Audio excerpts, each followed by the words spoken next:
আপনি পদত্যাগ করতে যান, সেই জিনিস আমাদের জানতে হবে এনসিপি নেতা নাহিদের কাছ থেকে। এটা আমাদের জন্য লজ্জাকর ব্যাপার।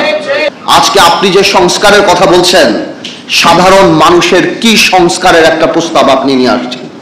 আজকে 28 লক্ষ মানুষ চাকরি হারিয়েছে বাংলাদেশে, ওই তার সংস্কারের তো কোনো কথা বলে নাই।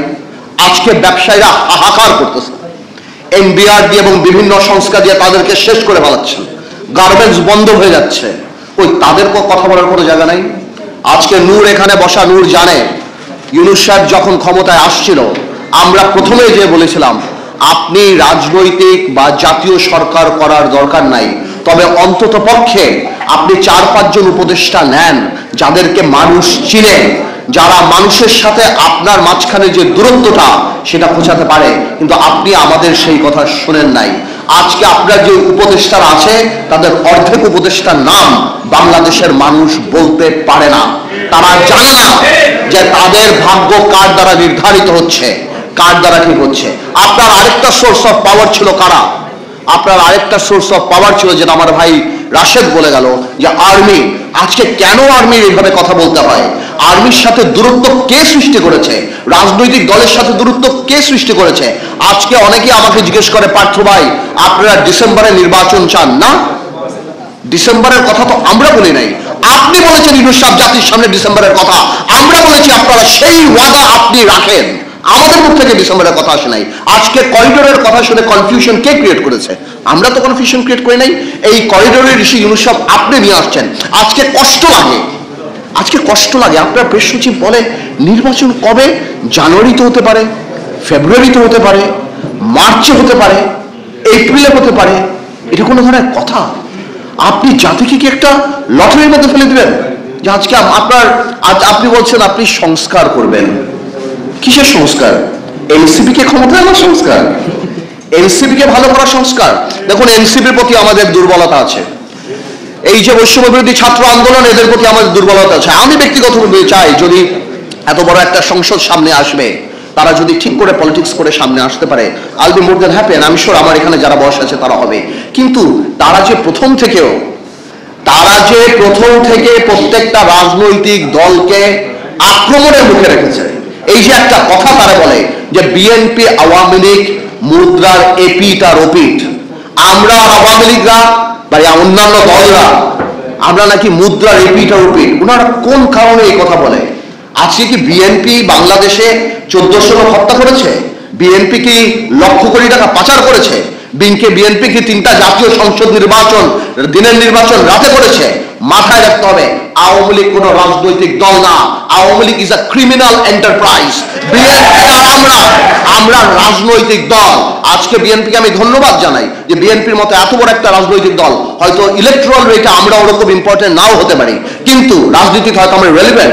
আজকে বিএনপি 31 দফা করার সময় আমাদের সাথে কথা বলেছে, আমাদের কাছ থেকে অনেক ধরনের অ্যাডভাইস দিয়েছে। কিন্তু কষ্ট লাগে এনসিপি আপনাদের জন্য, কারণ আপনারা এর মধ্যে ইনক্লুডেড, অন্তর্ভুক্তি হতে পারেন নাই।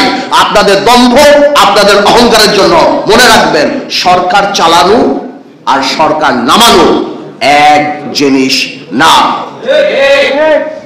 আজকে ইউনূস সাহেব, আপনাকে আরেকটা কথা বলি, আপনার অ্যাসেট কি? You are not a politician. আপনার অ্যাসেট ইন্টেগ্রিটি, আপনার ক্রেডিবিলিটি আপনার অ্যাসেট। আজকে যখন আমরা দেখি আপনি কি আদমের লাইসেন্স নিচ্ছেন, আপনি ইউনিভার্সিটির লাইসেন্স নিচ্ছেন, আপনার অনেক কিছু মাফ হয়ে যাচ্ছে।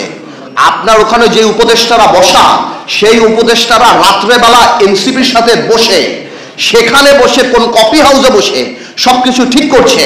আপনার মন খারাপ, আপনি পদত্যাগ করতে যান, সেই জিনিস আমাদের জানতে হবে এনসিপি নেতা নাহিদের কাছ থেকে।